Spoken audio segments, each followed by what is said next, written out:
النبي المصطفى محمد صلى الله عليه وسلم. الفاتحة. أعوذ بالله من الشيطان الرجيم. بسم الله الرحمن الرحيم. الحمد لله رب العالمين الرحمن الرحيم مالك يوم الدين. إياك نعبد وإياك نستعين.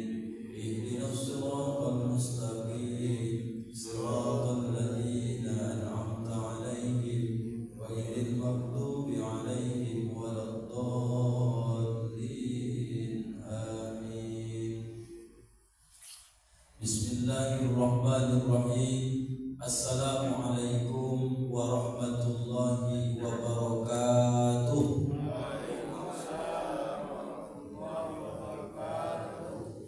Alhamdulillahilladzi ahyana ba'dama amatana wa ilaihin nusyur. Ashhadu an la ilaha illallahul malikul haqqul mubin wa ashhadu anna Muhammadar Rasulullah shadiqul wa'dil amin. Allahumma salli wa sallim wa barik wa karim ala sayyidina Muhammadin wa ala alihi wa sahbihi wa sallim ajma'in. Subhanaka la ilma lana illa ma 'allamtana innaka antal alimul hakim. Wa qala rabbi shrah li sadri wa yassir li amri wahlul 'uqdatam min lisani yafqahu qawli. Shadaqallahul azim. Allahumma faqihna fid din wa 'allimna at-ta'wil wahdina ila siratikal mustaqim. Amin. Walhamdulillahi rabbil alamin. Segenap pengurus Masjid Tawakal yang sangat kita hormati dan kita muliakan, imam beserta seluruh jamaah keluargaku yang kami hormati, para alim, para ulama, tokoh masyarakat, nenek mama, pemerintah setempat, dan seluruh bapak ibu hadirin wal hadirat, tamu-tamu Allah yang tidak bisa disebutkan satu persatu, namun doa-doa terbaik kami panjatkan kepada Allah. Semoga kita semua bapak ibu istiqomah dalam amal soleh, istiqomah dalam iman.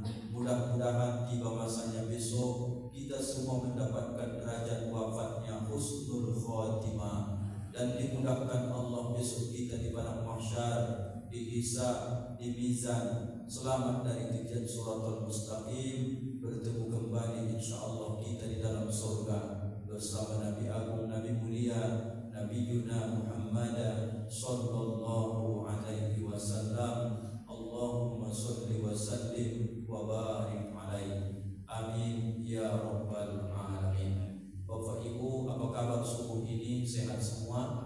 Alhamdulillah. Ibu-ibu semangat subuh ini. Semangat. Tadi saya ucap salam pun saya tengok ibu masih ngantuk aja bawaannya. Ibu mengantuk apa banyak pikiran? Dua-duanya, mengantuk iya, banyak pikiran pun juga ya. Makanya yang perlu disiram adalah qalbunya. Ini rata-rata yang hadir ini 40 ke atas nih saya tengok. Kita ambil dulu cerita riwayat salah satu sahabat Nabi tentang masalah kezuhudan, bagaimana beliau menerapkan kehidupan ini supaya Bapak Ibu kita senantiasa dekat dengan Allah Subhanahu wa taala.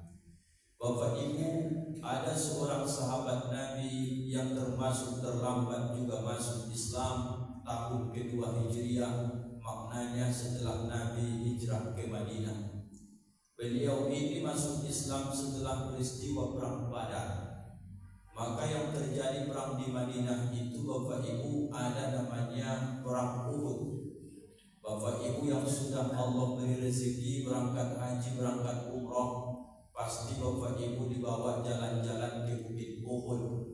Disebut dia Bukit Uhud, asal katanya adalah Ahad, karena dia sendiri bukitnya tunggal, tidak ada kawannya, maka disebutlah dengan Bukit Uhud. Maka kalau dibuat orang bahasa Arabnya Jabal Uhud. Jabal itu bahasa Arab artinya gunung, Uhud itu artinya satu, gunung yang satu. Itu maknanya Bapak Ibu. Apa peristiwa di situ?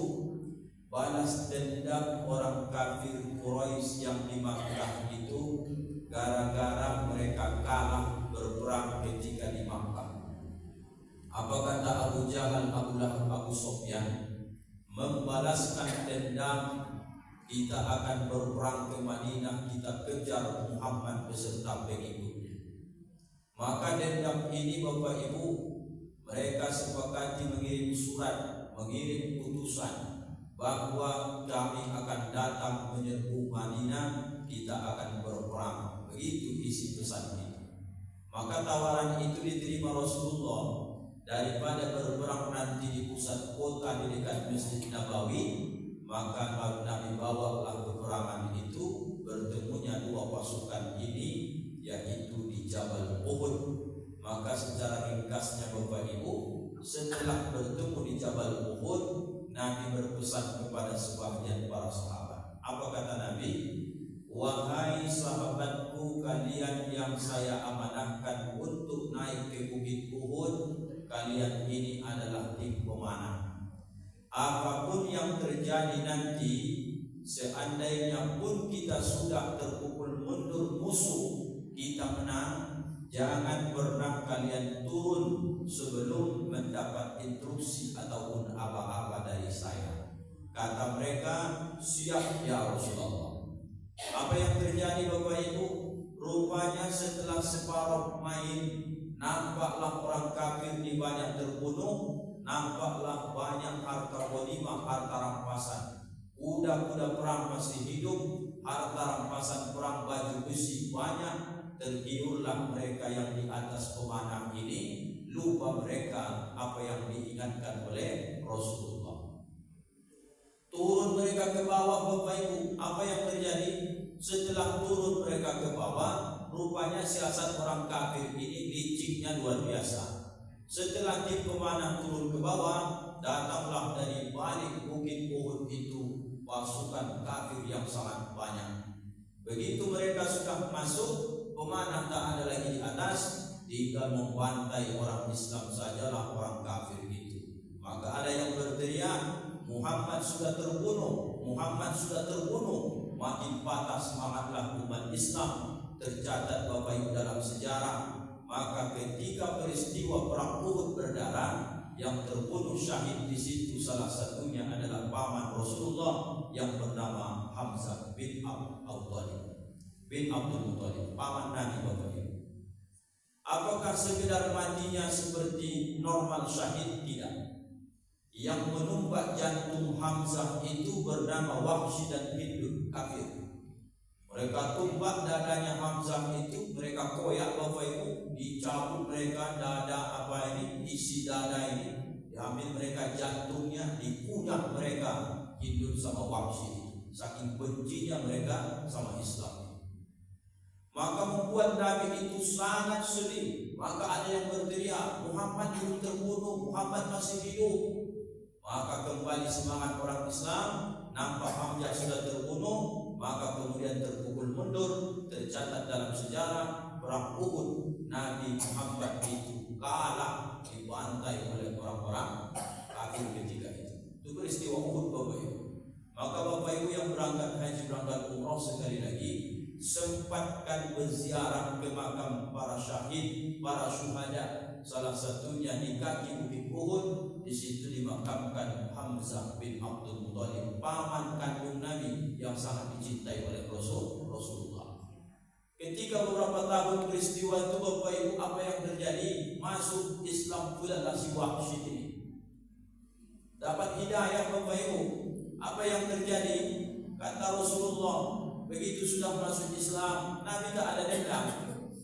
Cuma begitu Nabi bertemu Wahsy, selalu teringat peristiwa itu. Maka muncul dua riwayat. Apa kata satu riwayat? Wahsy, jangan dulu agak sering-sering kita bertemu, karena mengingat wajah engkau mengingatkan peristiwa berdarah itu.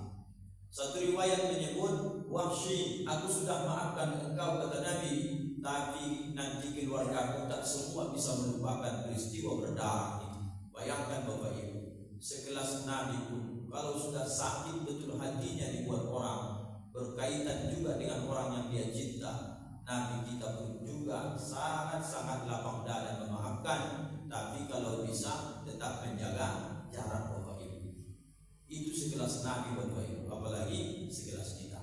Nah, setelah peristiwa ini Bapak Ibu, kita potong riwayat ini.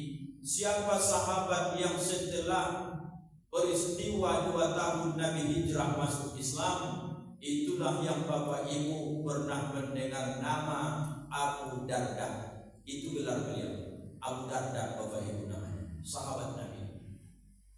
Abu Darda ini ahli zuhud. Ahli zuhud ini jangan diartikan Bapak Ibu orang yang tidak mau lagi dunia. Salah begitu Bapak Ibu. Orang zuhud itu maknanya dia dapat dunia, menghantarkan fasilitas itu semakin dia banyak mendekat kepada Allah. Zuhud itu bukan meninggalkan dunia, tapi fasilitas dunia dipakai untuk meraih ridho Allah. Dikasih Honda orang zuhud itu, Honda itu dibawa ke masjid mengantarkan dirinya dekat dengan Allah. Honda itu dipakai silaturahim, Honda itu dipakai mengantar anak sekolah. Semua fasilitas untuk mendekatkan diri kepada Allah. Zuhud namanya Bapak Ibu. Abu Darda ini begitu. Maka orang-orang zuhud ini, kalau Bapak Ibu nanti kita pakai dengan akal, banyak kelakuan mereka ini yang aneh-aneh. Pas macam tuan-tuan guru kita kadang-kadang gak nyambung, kadang-kadang apa yang mereka cakap kadang kita ilmu itu tak sampai. Termasuk Abu Darda ini. Saya Bapak Ibu lama termenung sampai saya hampir menangis membaca kisah Abu Darda ini. Terkaitlah masalah yang ingin kusampaikan ini sama Bapak Ibu. Apa itu? Terkait tentang doa yang sangat janggal bagi masyarakat kita, tapi Abu Darda mengulang-ulang doa itu. Ustaz Kuti pernah minta doa itu? Tidak pernah. Nanti Ustaz baca itu bertanda minta, bukan mencontohkan doa saja. Apa doa Abu Darda yang 3 itu yang kita kaji subuh di Bapak Ibu? Beliau meminta sama Allah karena kezuhudan kedekatan dia dengan Allah. Dia minta, Allahumma wahai Allah, uhibbul maut, aku cinta kepada kematian. Pernah Bapak Ibu berdoa begitu? Saya pun tak pernah Bapak Ibu. Ini karena contohnya saja ini. Allahumma uhibbul maut, wahai Allah, aku cinta kepada kematian. 1. Allahumma yang kedua, wahai Allah, uhibbul marad, aku cinta berpenyakit. Allahumma yang ketiga, uhibbul faqra, aku cinta suka kepada kemiskinan. 3 ini Bapak Ibu bertentangan dengan doa yang saya pandu tadi habis sholat subuh ini. Yang diminta tadi, Allahumma tawwil a'marana, wahai Allah, panjangkan umur kami. Bapak Ibu tadi di belakang, amin, kabulkan wahai Tuhan. Begitu loh Bapak Ibu. Abu Darda, uhibbul maut, wahai Allah, aku cinta kepada kematian. Artinya dia minta, wahai Allah, aku pengen mati. Kira-kira begitulah Bapak Ibu. Kalau pakai akal ini menolak. Kalau pakai iman, itulah hebatnya orang-orang zuhud yang dekat dengan Allah. Nampak dia terbuka kasyaf, terbuka hijab, nampak yang tak nampak oleh orang lain. Pertanyaan Bapak Ibu, kenapa Abu Darda meminta dan dia suka, dia cinta, dia ingin meninggal dunia? Ayatnya saya baca tadi rupanya. Bapak Ibu kalau sudah iman, amal soleh, iman mantap, amal soleh banyak, insya Allah ketemu ayat tadi. Faman kana yarju liqa'a rabbih, maka siapa saja pun yang ingin bertemu dengan Allah, wala yusyrik bi ibadati rabbih ahada, jangan sekutukan Allah, falyamal amalan shalihah, tidak menyekutukan Allah, pertanda imannya murni. falyamal amalan sholihah, dia melakukan amal-amal soleh, meninggal orang ini yarju liqa rabbi, pasti dia bertemu dengan Allah. Rupanya Abu Darda saking rindunya kepada Allah, dia sangat menginginkan mati Bapak Ibu. Awal sekarang ini jangankan Pak cerita mati, mendengar mati saja pun sudah merinding awal sekarang. Saking takutnya mati karena bersarang di hati ini dunia. Ada orang lupa ditanya, Bapak udah siap mati? Enggak. Kenapa Bapak belum siap mati? Amal masih sedikit Pak Ustaz. Kalau itu alasannya, berbanyaklah amal.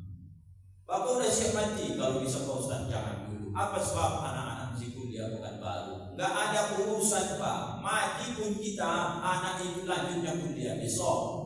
Orang banyak kok gak ada ayah, gak ada ibu, yatim piatu pun jadi profesor, doktor, sekolah. Tidak terlalu pede gara-gara kita anak-anak bisa tumbuh besar, sekolah dan segala macam Bapak Ibu.